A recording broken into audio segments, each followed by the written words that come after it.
வணக்கம். நான் வழக்கறிஞர் முத்துசுவாமி, தலைவர் தென்னிந்திய நுகர்வோர் பாதுகாப்பு சங்கம். இன்றைக்கி புதுடெல்லியில் ஒரு 5 ஸ்டார் ஹோட்டலில் இருக்கிற ஒரு பியூட்டி பார்லருக்கு சேவை குறைபாடுக்காக 2 கோடி ரூபாய் தேசிய நுகர்வோர் குறைதீர் ஆணையம் உத்தரவிட்டது. அதை 25 லட்சம் ரூபாய் குறைச்சி சுப்ரீம் கோர்ட் உத்தரவிட்டது. இதை பற்றிய ஒரு விழிப்புணர்வு தகவலை தான் உங்கள்கிட்ட பயந்துக்கலாம்னு இருக்கேன். ஒரு பிரபல ஆடை அலங்கார நிபுணர், அவர் புதுடெல்லியில் உள்ள 5 ஸ்டார் ஹோட்டலில் இருக்கிற பியூட்டி பார்லருக்கு போகிறார். அங்கே போயிட்டு 4 இன்ச்சு முடிய கட் பண்ண சொல்கிறாரு. அவங்க கொஞ்சம் ஜாஸ்தியாக வெட்டிடுறாங்க. இதனால் அவங்களுடைய தொழிலே போச்சு அப்படின்னு சொல்லிட்டு என்ன பண்ணுறாங்க, பயங்கர மனவேதனை அடைஞ்சவங்க டைரெக்டாக டெல்லியில் இருக்கிற national consumer disputes redressal commission, தேசிய நுகர்வோர் குறைதீர் ஆணையத்தில் 10 கோடி ரூபாய் கேட்டு, மன உளைச்சலுக்கு நஷ்டஈடு கேட்டு வழக்கு போடுறாங்க. 2 கோடி ரூபாய் தர சொல்லி தேசிய நுகர்வோர் குறைதீர் ஆணையம் உத்தரவிட்டது. அதை எதிர்த்து அந்த 5 ஸ்டார் ஹோட்டல் சுப்ரீம் கோர்ட்டில் அப்பீல் பண்ணாங்க. சுப்ரீம் கோர்ட்டும் சேவை குறைபாடு உறுதி பண்ணி 25 லட்ச ரூபா ஃபைன் கொடுக்க சொல்லி உத்தரவிட்டாங்க. இதில் எங்கே நுகர்வோர் வராங்க அப்படின்னு சொல்லி கேட்டிங்கன்னா, அந்த ஆடை அலங்கார நிபுணர் கட்டணம் செலுத்தி தான் பியூட்டி பார்லருடைய சேவையை பெறுகிறார்.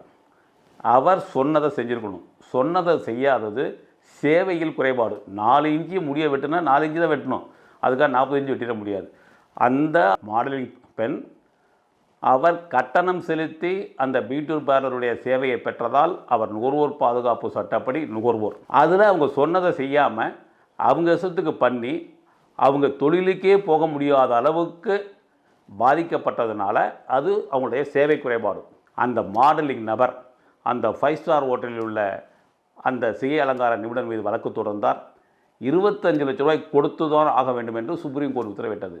இதை எதுக்காக சொல்கிறேன் என்று கேட்டால், பார்ப்பதற்கு ஏதோ வேடிக்கைக்கு சொல்கிற மாதிரி இருக்கும். 1 ரூபாய் கொடுத்து நாம் ஒரு சேவையை பெற்றிருந்தாலும் கூட நாம் நுகர்வோர் பாதுகாப்பு சட்டப்படி நுகர்வோர் தான். அதனால் நீங்கள் பெரும் சேவை எவ்வளவு சிறியதாக இருந்தாலும் அந்த சேவையில் குறைபாடுகள் ஏற்பட்டால் நீங்கள் தட்டி கேட்க தயங்கக்கூடாது. 50 லட்ச ரூபாய்க்கு கீழே என்றால் மாவட்ட நுகர்வோர் குறைதீர் ஆணையத்திலும், 1 கோடி ரூபாய் 2 கோடி ரூபாய் வரை நீங்கள் மாநில நுகர்வோர் குறைதீர் ஆணையத்திலும், அதற்கு மேல் என்றால் தேசிய நுகர்வோர் குறைதீர் ஆணையத்திலும் நீங்கள் மன உளைச்சலுக்காக நுகர்வோர் வழக்கு தொடரலாம். நேரடியாக இதற்கு வழக்கறிஞர் தேவையில்லை. அங்கீகரிக்கப்பட்ட நுகர்வோர் சங்கங்கள் மூலமாகவும் நீங்கள் சேவை குறைபாடுக்காக வழக்கு தொடர்ந்து மன உளைச்சலுக்கு இழப்பீடு பெறலாம் என்று இந்த காணொலி வாயிலாக விழித்திடுங்கள் நுகர்வோரே, விழித்திடுங்கள் என்று கூறிக்கொண்டு வெளிவருகிறேன். நன்றி, வணக்கம்.